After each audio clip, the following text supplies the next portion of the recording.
Amina. Yes. Yeah, for a press conference. First of all, all you talk about this initiative. Very excited. It's a big event, right? It's a big event and still one NGO.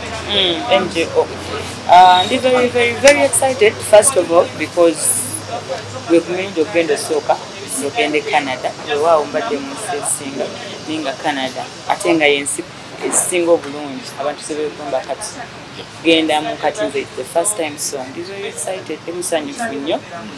Chokubiri, Ogendo Soka, Kuyimbayo. Nesunzo kulaba abawagizi bange abeeyo bambi babangambye demand yange nnene sigendangayo era babadde bansaba ondabako omukisa gumpeereddwa basuubiza nti nange ngenda kubakolera ekisinga era njagala bajje munnamujje oba oli Canada. Ekyokusatu okolagana ne BC bambi it's an NGO yanakyewa nga bw'ogambye kintu kirungi obeera baddiza community ate through culture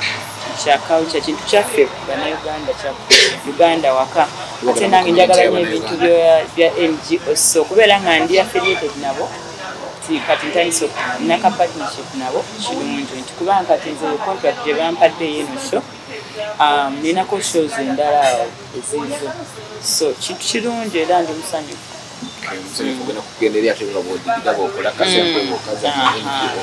Okay, federation. Everyone can actually imagine federation. Twakula mbufana nga bwomu ya tudeko obako bayitalo yakobi ngesanyo lyoyo esanyo lingi omanyi federation nze sibirangako ebintu by'abayimbi obimanyi si byangu okukwata abayimbi n'obassa wamu booti kifo kyekimu si kyangu twagenda muwumba nga wuma yakatandika abamu era ffenna twalimu naye along the way tutandika dropping off olw'ebyo byomanyi ebibeeramu organization nabiki wabula nze bwe nafuna information nga bampita okgenda okulaba ekintu ekyo because kino kintu nkyakiyita baby kitandika butandisi nayagala ngende kiwa obudde bwange mmanyi omulama ntegeere kubanga kintu kya ku business yaffe ate whereas career nze ndi muyimbi nina okumanya career ne kubanga business yange nomanya nga bwe nina ogitambuza emyaka gyonna abatudde mwena mukimanyi emyaka gyonna abayimbi olaba abayimbi emyaka 3 emabega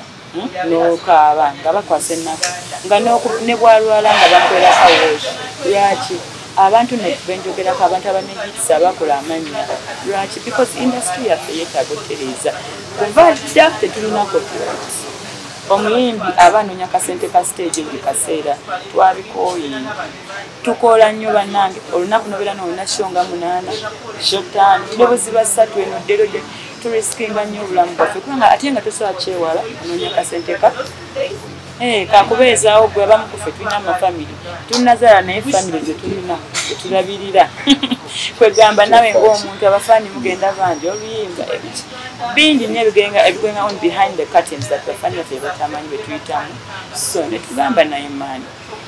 batukomparinga ennaku zino omuziki gw'omunigeria gwafuuka genze wala abatanzania abanakenya abanyarwanda why don't know why bategeera ekintu kimu gavumenti ategeera kintu kimu abayimbi nti business ene ate okuyimba music entertainment industry sijagamba music kubanga mulimu ne banakatemba tulinamu baproducer baani byonna ekintu kino bw'oba empowering the entertainment industry they are one of the biggest industries mu nsi ezo. Look at Nigeria is the second biggest industry mu nsi yonna emisolo egijja mu gavumenti minene gy'amaanyi kitegera through music, through art, through culture. Lwaki kubanga baba strengthening government yabateekako copyright y'amaanyi omuyimbi talina kugenda kiro kunoonya kabaala akulimbamu okufuna ki akuba oluyimba lumu ne lukyusa obulamu bwe bwonna naye ffe ojja wano nga legendiwo gwe mulina emyaka 3 talina na nnyumba okitegeera eri omwana nakuba oluyimba lumu n'agula ennyumba n'atereza obulamu bwe bwonna ne famire why am I saying that? Abasinga federation bakirabye bati bannakitegeera ate abasinga okukyogera tebannakiwa kimanya kukiresearching kuba kubeerayo kumanya ki tuli ku kintu kyebayita anti kyabayimbi bwe kinajja ngabe ngambye nange sijja kuwanya information nene kubanga tuli ku baby stage bwe tutuuka bwe tugenda bwe kiti nga tulina bwe tutuuse mugenda bimanyi naye ng'era mu Manyi Federation twakyogera dda tuli ku copyright abagamba ndayo abantu Busente simanyi biki senga kyali kya stent enkyo omuntu agende neruli ffe tubaddeyo almost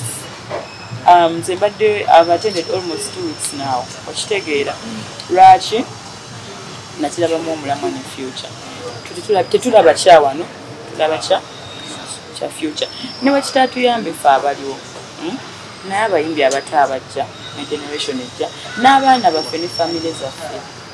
look at the late radio nze nga nze favorite artist one gwe nalinda be Uganda weewaawo ne Africa omwana oyo yali ayimba nnyo mumumanyi mukama namujjula mulamu bwensi eno bagamba nti abaana be babonaabo abamu lwaki ng'alina music yasinga oseringa mu ggwanga lino senga ali bwati senga kiri bwekityo senga tekiri bwekityo so bambi ze kyenjagala obagamba era kyengenda okuteekako essimu sijja kwogera bingi tuli ku kintu kyakweterezanga system yaffe tetuyimbiramu eterere ereme kubeera nga Lydia alina kuba kakaala nina okuba nokulevuza ngende wali obuuzi okitegeera tuli mu kukola kintu kye bayita copyright n'ebigenderako awo bimanyi bingi ebigwa mu copyright kwetereza system naye abayimbi abamu nga babyo ne bakikuba kuba viza zimu zifuluma ngazi zazo nagamba tabategeera olaba nabbi agamba mulimu kubba kabaka ageze kubba sente anti kaakati lwaki omanyi sigenda kuddamu kubuuza ekyo nze n'abantu bewaaka ngamba sibalabangayo nedda kaakati abayimbi tuli bameka mu ggwanga lino tuli bangi tosobola genda ng'onoonya tuli bangi tusinga n'abawagizi essaawa zino naye bw'olaba ng'omulamu ogutegedde omanyi gye tuli ojja tewali muyimbi gwe bagaana tekiriko nti gundi oba gundi tewali everyday I see new faces mu lunaku they are all welcome kasita nti obeera ki toli muyimbi kubanga ffenna kitukwatako banange kirungi okuba ekintu ng'okitegeddeko ate tugendayo nnyo eyo nze ne baba tebankubidde essimu nze nsobola okukubira ggwe muyimbi munna tewali muntu nti waliwo akubira abantu ono naffe abayimbi nti muyimbi munnange gundi kuba nze bwe naakayita sijja bagamba nenze bangi gwensanga nga munne wayiseeko eno nono twekunga kuba tuli bangi tekiriiko bannange ekyokuyita tebakifuula nsonga ekyokuyita si kyekintu naye otegeddeko bw'otegedde okoze eki okitegedde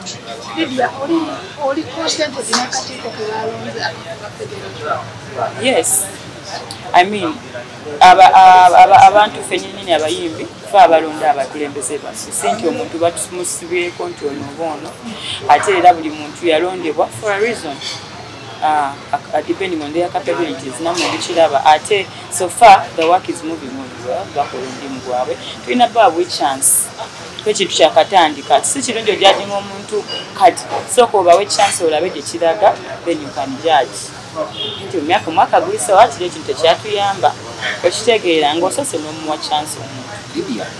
ogenze n'ongamba mbuno time yatuuka mwena ne mugenda nga mu dropping out mu associations ezaali zikoleddwa but federation ebeebika associations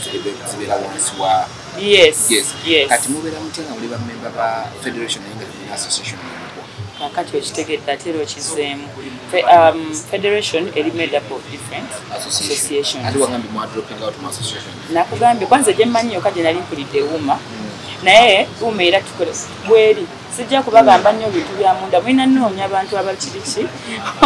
naye nze kyenjagala ogamba associations bwe ziri era naffe tulina ze tulimu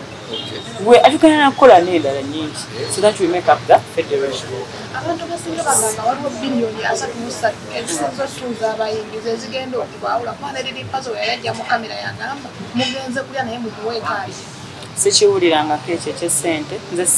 meanwhile nze nja kwogera nga nze sigendangako wantu ne bangamba ndi waliwo sente tugenda okufuna mujje kuba nze era ebyo sibibeeramu ebyo nze tondabangako we bantu we bagendanga eggulu nga bafiireyo nze sigendangayo sibibeeramu si bintu byange kikulaga kyomulamwa era n'ababeera wano ate kati ababatese nga tonjogeza byama betwalaba mu mugondi bino ebya politics wayonda byeyo kikulaga kintu kati guno omulamu gwanjawulo just abantu banakitegeera abajja n'abasinga okikuba tebakimanyi kyebakuba okitegeera naye nze kyenjagala obbagamba tukiwe time kyabe gye kituuka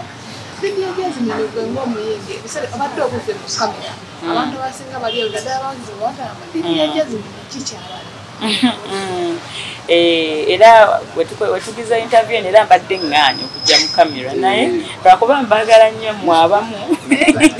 nina kyembala kigenda kumanyika naye okubazaayo kemabega katono myezi gibadde mwenda masinga sifulumya music nasemba okutolimba omutima last year mu May around this time actually nazeemu okutoliyimba feekooba March. So eyo yona time mbadde omuyimbi kiri okay okutekinga time off neweetereza no planning abazungu bakikola nnyo naye ffe abaana tetukirina naye ate bakikola nnyo ate kiri very important. I advise every artist out there olina okuteekako time off to rebrand yourself, rediscover yourself, rethink, you know, neweetereza for certain reasons. Naina reasons zange nange ng'omuntu. Yes, ze mujja mmanya maaso awo so but ekisinga obukulu nti ndi back era nakomyewo kati sina gyendaga. Tukumanyidde nnyo ku Instagram otukozesa nnyo watuuka nenjijayo nenjakaiving content abantu bo batebanyi twakaiving badeletinze lwaki wadeletinga sadeletinga ne bwena kati nti mbizeeko mbizaako bakita archiving. I archived everything because Chembadde nkugamba I wanted to rebrand. Now I am rebranding. Actually I rebranded. When nakomawo nga Lydia, njagala mumanyi Lydia katumya bwe mugenda omumanyi. I was rebranding. Temutya nnyo siga nti oba kiki mu music bandi muyimbi kyekindifine. I'm an artist, I'm a musician, so maybe mu bantu balala mu nkola ndala mu tukitegeeza n'ebintu ebipya ebirala byenja okuintroduce. I wanted to rebrand nga nina okuteeka ebikadde byonna wansi tutandike belka hip hop kwa album kwekali. Thank you.